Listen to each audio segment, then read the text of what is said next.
Hi sir, this is my report in points in 3D space. They pinpoint the location of objects or elements within three-dimensional environment. This is crucial for graphics, rendering, engineering, design, and spatial analysis.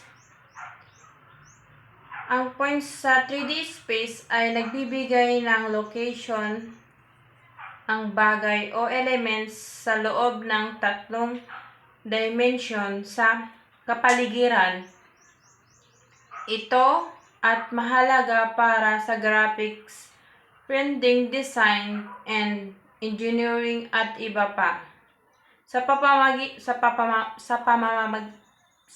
pamamagitan ng points, maaari din natin matukoy ang mga posisyon ng bagay sa loob ng isang 3D space. Next po is the visualization.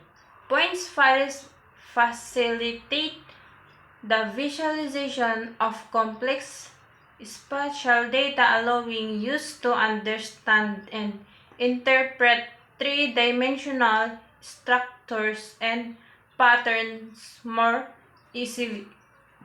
So, mahalaga ang visualization sa paggawa ng design, pag-aaral at bagay at pag-unawa ng komplikado sa data. Sa pamamagitan ng paggamit ng points at iba pa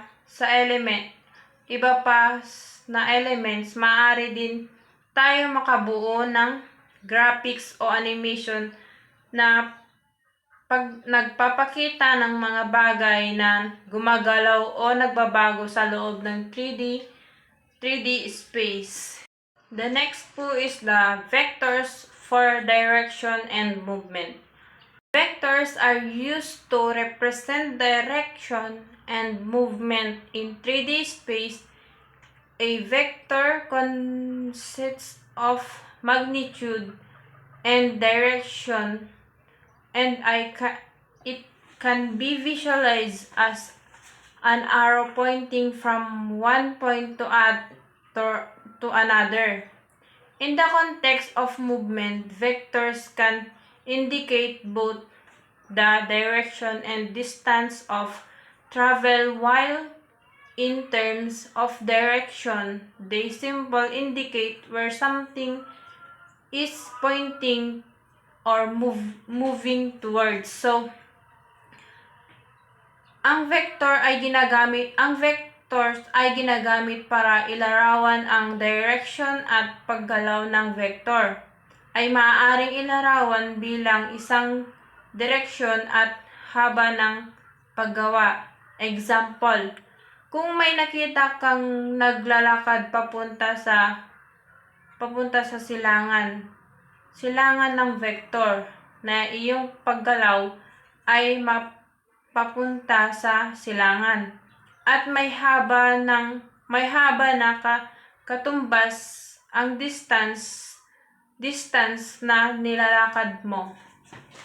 The next po is matrices for geometric data manipulating. For the purpose of representing transformation like translation, rotation, scaling, and shearing in the clear of effective manner, matrices are essential to geometric data manipulation.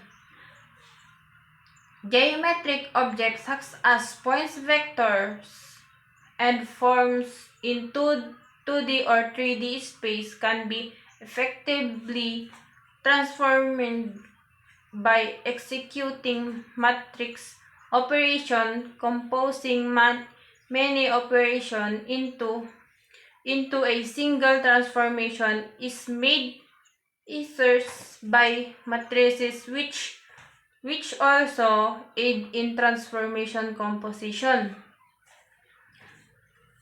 Sa Ang matrices maaring mas madali at mabilis na magpakita ang mga pagbabago katulad sa bagay-bagay tulad ng points, vector o hugis sa 2D or 3D na space. Nagbibigay rin ng matrices ang paraan sa pagsasama at pagbabago, kaya mas madaling i-combine ang maraming operasyon sa isang sulong sa isang transformation.